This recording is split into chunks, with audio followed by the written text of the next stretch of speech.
ஒரு கிளாஸ் பாசிப்பருப்பு இருந்தா போதும் இந்த மாதிரி பாயசம் செஞ்சு செம்மையா இம்ப்ரெஸ் பண்ணலாம். 5 விசிலுக்கு அப்புறம் நடக்கிற மேஜிக்கை பார்க்க ரெடியா? இப்ப வாங்க ஸ்டார்ட் பண்ணலாம். ஒரு கிளாஸ் அளவுக்கு பாசிப்பருப்பு எடுத்துக்கோங்க. ஆனால் இந்த டம்ளரில் பார்த்துக்கோங்க, ஒரு கிளாஸ்.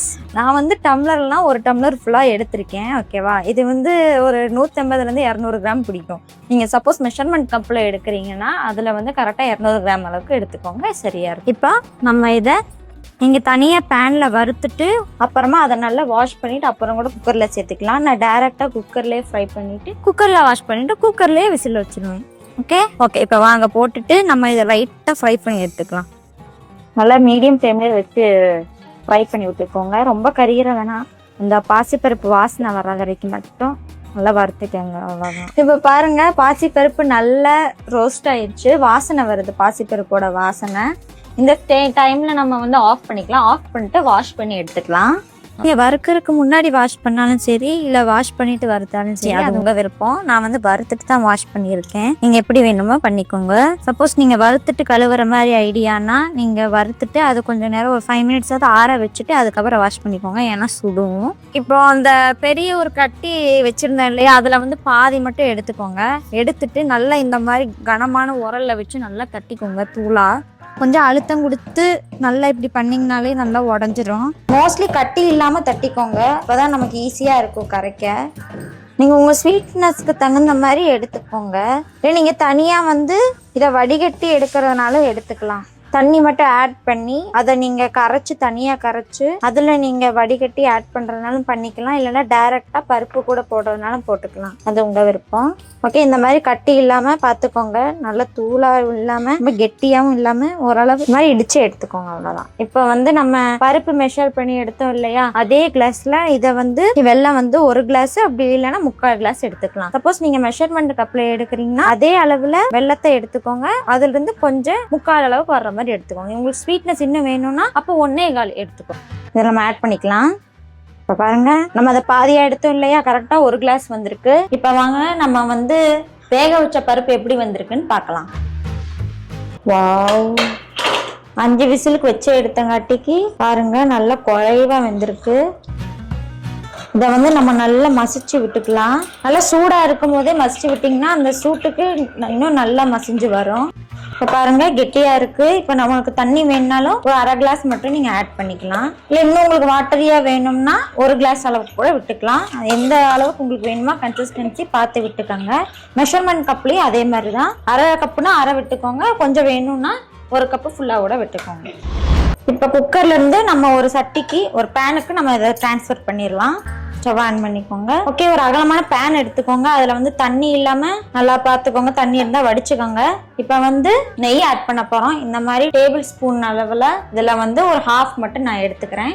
ஏன்னா நம்ம அப்படியே டைரெக்டாக வந்து இதில் ட்ரான்ஸ்ஃபர் பண்ணோம்னா அது ஒரு மாதிரி திப்பியாக அடிபிடிக்கிற மாதிரி இருக்கும். அதனால் இதுக்கு வந்து பேஸ்மெண்ட் மாதிரி நம்ம லைட்டாக ஆட் பண்ணிக்கிட்டோம்னா பார்க்க நல்லாயிருக்கும், நமக்கு கறியும் போகாது.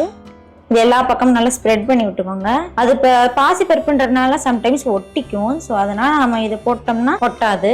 இப்போ நம்ம பருப்பு ஆட் பண்ணிக்கலாம். இதை வந்து லைட்டாக மட்டும் மிக்ஸ் பண்ணி விட்டுக்கோங்க. இது பாருங்க கெட்டியாக இருக்கு இல்லையா, எனக்கு வந்து கெட்டியாக வேணாம், கொஞ்சம் ஓரளவுக்கு தண்ணியாக வேணும். ஸோ அதனால 1 கிளாஸ் அளவுக்கு தண்ணி ஆட் பண்ணிக்கிறேன். இப்படி ஒவ்வொரு தடவையும் நீங்கள் விடும்போது பார்த்து ஆட் பண்ணிக்கோங்க. ஃபர்ஸ்ட் ஒரு கொஞ்சம் ஆட் பண்ணிட்டு பார்த்துட்டு நான் ரொம்ப கெட்டியாக இருக்கு அப்படின்னா இன்னும் கொஞ்சம் நீங்கள் ஆட் பண்ணிக்கோங்க. கொஞ்சம் கொஞ்சமாக விட்டு பார்த்து ஆட் பண்ணிங்கன்னா உங்களுக்கு கரெக்டாக கிடைக்கும். இது பாருங்க தண்ணி நல்லா எனக்கு இந்த அளவுக்கு போதும். உங்களுக்கு எந்த அளவுக்கு வேணுமோ தண்ணி பார்த்து விட்டுக்கோங்க. அதாவது பாசிப்பருப்பை வந்து சிம்மிலேயே வச்சு கொதிக்க விட்டுக்கோங்க. ஹை ஃப்ளேமில் வைக்கவே வைக்காதீங்க, இல்லைன்னா அடி பிடிச்சிக்கும், கீழே சமயம் ஒட்டிக்கும். சிம்மிலேயே வச்சுட்டு அது 10 நிமிஷம் ஆனாலும் சரி அதுலேயே வந்து அது கொதிக்கட்டும். நீங்கள் ஹையில் வைக்காதீங்க, இல்லைன்னா ஒட்டிக்கும். இதுக்கப்புறம் நம்ம அந்த வெல்லத்தை ஆட் பண்ணிக்கலாம். முதல்ல கொதிக்கட்டும். இப்போ பாருங்க நம்ம அந்த 1 கிளாஸ் எடுத்தோம் இல்லையா, இது வந்து சரியா இருக்கும். இதுல கொஞ்சம் ஸ்வீட்னஸ் கம்மி பண்றதுன்னா 3/4 அளவுக்கு எடுத்துக்கோங்க. அதே தான் சேம் மெஷர்மெண்ட் கப்புக்கும் ஃபுல்லா எடுத்துக்கோங்க. உங்களுக்கு ஸ்வீட்னஸ் குறைச்சி வேணும்னா இந்த அளவுக்கு வச்சு எடுத்துக்கோங்க. கூட வேணும்னா இந்த ஃபுல்லா போட்டுட்டு இதுல இருந்து கொஞ்சம் மட்டும் ஆட் பண்ணிக்கோங்க. உங்களுக்கு தேவையான அளவு ஸ்வீட்னஸ் இருந்தா போதும், அந்த அளவுக்கு ஆட். இப்போ பாருங்க கொதிச்சிருச்சு.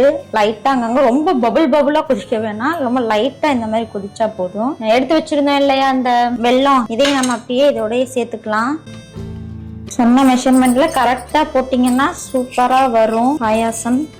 இப்போ வந்து இது கட்டி இல்லாம நல்லா மிக்ஸ் பண்ணி விடுங்க. இந்த டேஸ்ட் வந்து பருப்போட நல்லா மிக்ஸ் ஆகணும். அந்த அளவுக்கு கட்டி இல்லாம நல்லா மிக்ஸ் பண்ணி விடுங்க. சப்போஸ் உங்களுக்கு இப்படி பண்ண வேண்டாம் அப்படின்னா இதை நல்லா ஒரு கப் அளவுக்கு மட்டும் இல்லைன்னா ஒரு கிளாஸ் அளவுக்கு மட்டும் தண்ணி ஆட் பண்ணி இந்த இடிச்சு வச்ச இந்த வெள்ளத்தை அதுல போட்டுட்டு அதை நல்லா கேரமல் மாதிரி கொண்டு வந்துட்டு அதை வடிகட்டி எடுத்துக்கோங்க. அந்த தண்ணியை கூட நீங்க இப்படியே டைரக்டா ஆட் பண்ணிக்கலாம். 2 மெத்தட் இருக்கு, உங்களுக்கு எது வேணுமோ நீங்க யூஸ் பண்ணிக்கோங்க.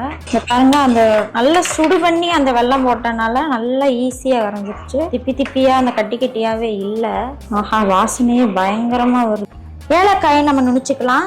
இப்படியே ஏலக்காய் போட வேணாம், இந்த தோல் வந்து வாயில படும். ஸோ இப்போ என்ன பண்றோம்னா லைட்டா இதை வச்சு இப்படி இடிச்சிங்கன்னா ஒரு கிராக் வந்து ஓப்பன் ஆயிடும். இப்போ இதை ஓப்பன் பண்ணீங்கன்னா ஏலக்காய் கிடைச்சிரும். இதை நல்லா நுணுக்கிட்டு நீங்கள் ஆட் பண்ணிட்டீங்கன்னா அதோட ஸ்வீட்னஸ் மட்டும் உங்களுக்கு கிடைக்கும். இதை வாயில வந்து நமக்கு படாது, எந்த டிஸ்டர்பும் இல்லாமல் சாப்பிடலாம். அதை எடுத்துட்டு இதை நல்லா இடிச்சுக்கோங்க, வெளியே போகாம பார்த்துக்கோங்க. சப்போஸ் உங்களுக்கு இடிக்க இதுல கஷ்டமா இருக்குன்னா மிக்சியில போட்டு ஒரே ஒரு பல்ஸ் விட்டு எடுத்துக்கிட்டீங்கன்னா டக்குன்னு அறுபட்டுரும். உரல் தான் பெஸ்ட். உரல்ல போட்டு நல்லா இடிச்சு எடுத்துக்கோங்க. ஏன்னா மிக்சி வந்து கொஞ்சம் பெருசா இருக்கனால சரியா அறுபடாது, 1க்கு 2 தான் இருக்கும். இதே நீங்க உரல்லன்னா இந்த மாதிரி நல்லா நுணுக்கி விட்டீங்கன்னா அது நுணுக்கவே வாசனை செமையா வரும். இப்போ இந்த கொதிக்கிற கேப்ல அந்த ஸ்டேஜ்ல நீங்க இந்த நுணுக்கி வச்ச 3 ஏலக்காயை இதோடய ஆட் பண்ணிக்கலாம். அவ்வளோதான். ஒரு 5 நிமிஷத்துல அது நல்லா கொதிக்க ஆரம்பிக்கும்.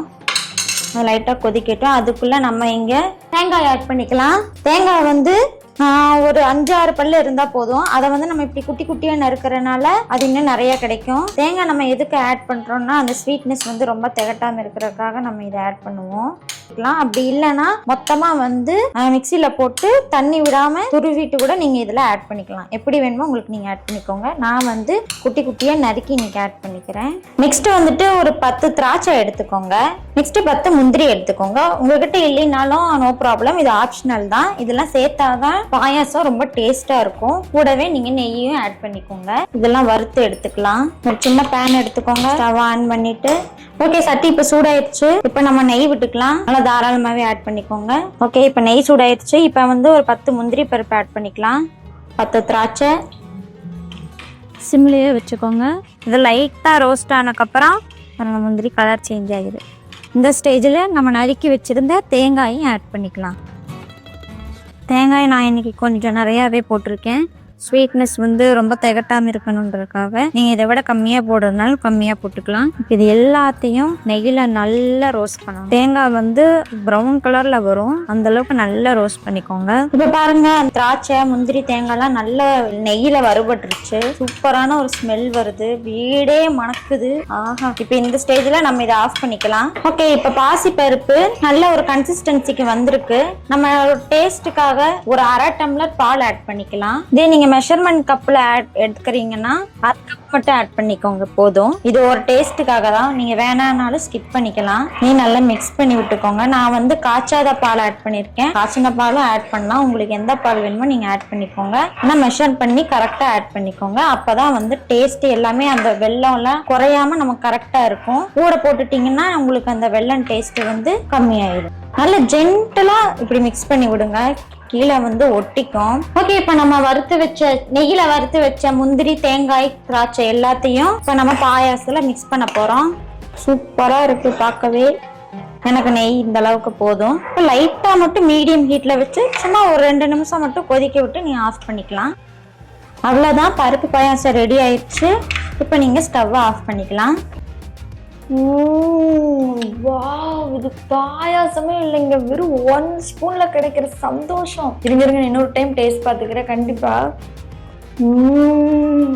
ஐயோ, இது ரொம்ப டேஞ்சரா இருக்கு. 1 ஸ்பூன் சாப்பிட்ட அப்புறம் இதை நிறுத்தவே முடியாது. வேற லெவல்ல டேஸ்ட்ல இருக்குங்க. இது என் ஃபேமிலி கண்டிப்பா இதை அடிக்கடி செய்ய சொல்லி டார்ச்சர் பண்ண போறாங்க. இந்த ரெசிபி உங்க வீட்டுல செஞ்சா உங்க ஃபேமிலியோட ரியாக்ஷன் என்னன்னு கமெண்ட்ல சொல்லுங்க.